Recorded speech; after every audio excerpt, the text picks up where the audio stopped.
So today I'm going to go over main idea again and do a story with you guys and create a table. We kind of talked about the tables yesterday with main idea. Create a table with you guys that you can do at home as well. Something small to help you remember exactly what main idea is and what it means.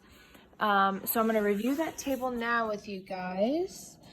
So like I said, the main idea is the top of the table. It's what the story is mostly about.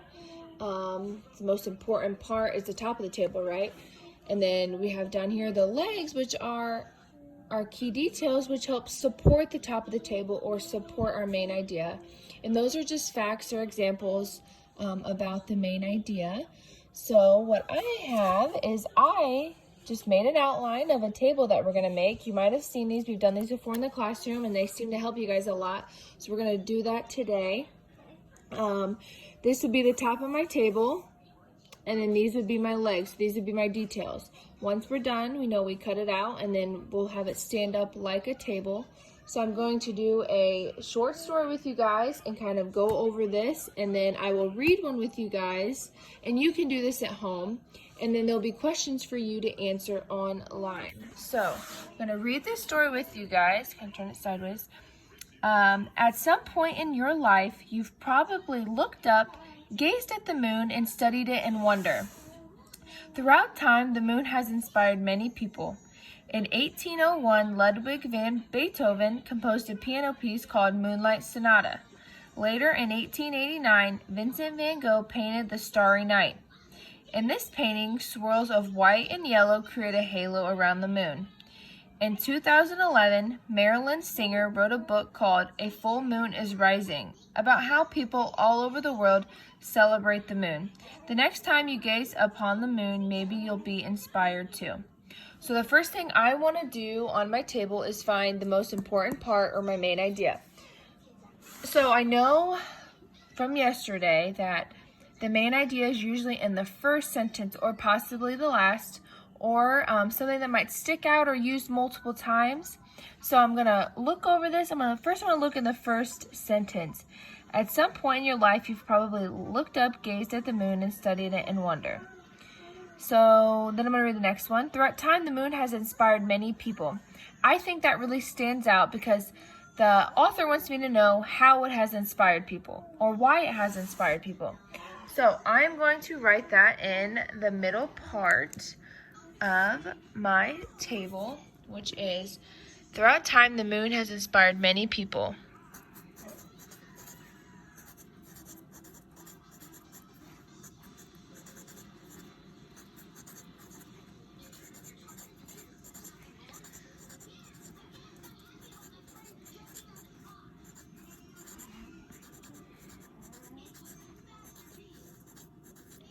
Okay, got my main idea, and now what I need to do is find my legs or my details that are going to support this and give me examples and facts about how it has inspired people. I'm not going to fill out all of them, just kind of going to run through this with you guys, but I'll fill out 2 or 3 of them. So I need to find an example that tells me how the moon has inspired many people. Well, I'm going to read the next sentence. In 1801, Ludwig van Beethoven composed a piano piece called Moonlight Sonata. So the moon had inspired him to create a piano piece. So that is an example of how it has inspired people.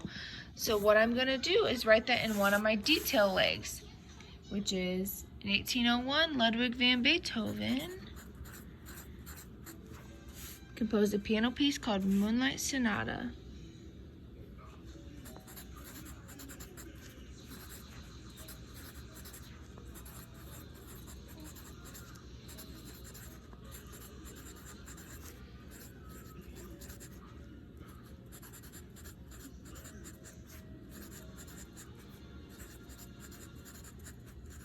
Okay, I got my detail in the detail box or my leg. So now I need to find my next detail, which is, I'm just going to read the next sentence. Later in 1889, Vincent van Gogh painted The Starry Night. So that is also a way that the moon had inspired somebody because he painted a painting based off of the moon. So I'm gonna put that in my next detail box right here.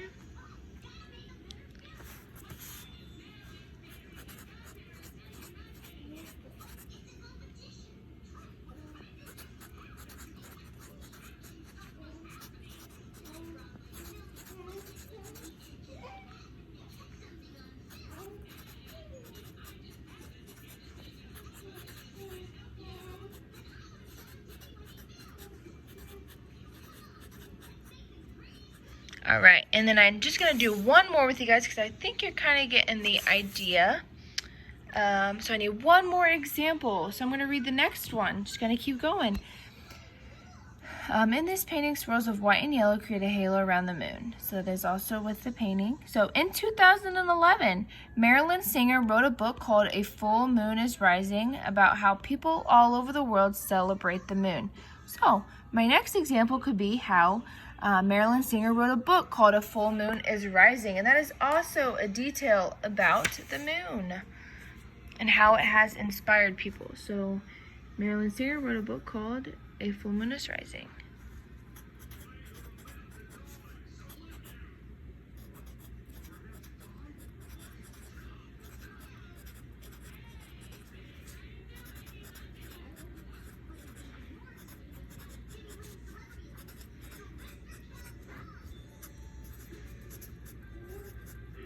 Okay, so I'm not going to do the last one, but you kind of get the idea that your details have to be examples of your main idea, and they have to make me believe that that is the main idea and that you really want me to believe how the moon has inspired people, which I think I did with my details.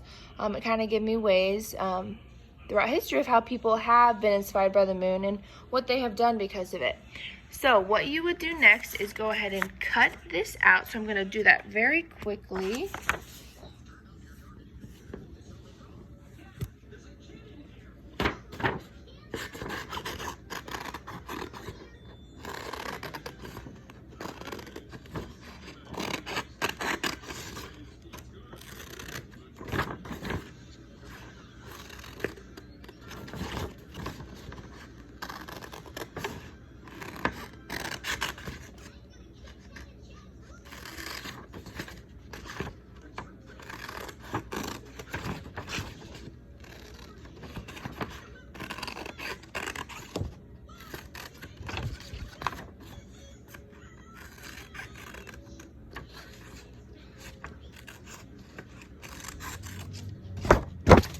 All right, so now I have my table cut out. It's gonna look something like this. And then, so all you need is a piece of paper at home. You're just gonna draw a big oval in the middle, right, main idea, and you're just gonna draw 3 kind of sticks as the legs. So then the next thing you will do is you will just simply fold each leg in like this, which that's my blank one. But you will have one of those filled out. So you're just gonna kind of all fold them over each other and kind of flatten it out so it's nice and creased. And then you're gonna unfold the legs and it's going to stand up like a table, like we had talked about, that concept, that main idea concept about the table. My main idea is the most important part at the top, which there it is. And then you have your legs that support the top of it and help it stand up, and those are your details. So that is something you can do at home for this next assignment. So I'm going to read this next story with you guys, and you are going to create a table based on this story, and then you're going to fill out the questions that are on Schoology as well. So I'm just going to read this with you this way. So this one is Lending an Ear.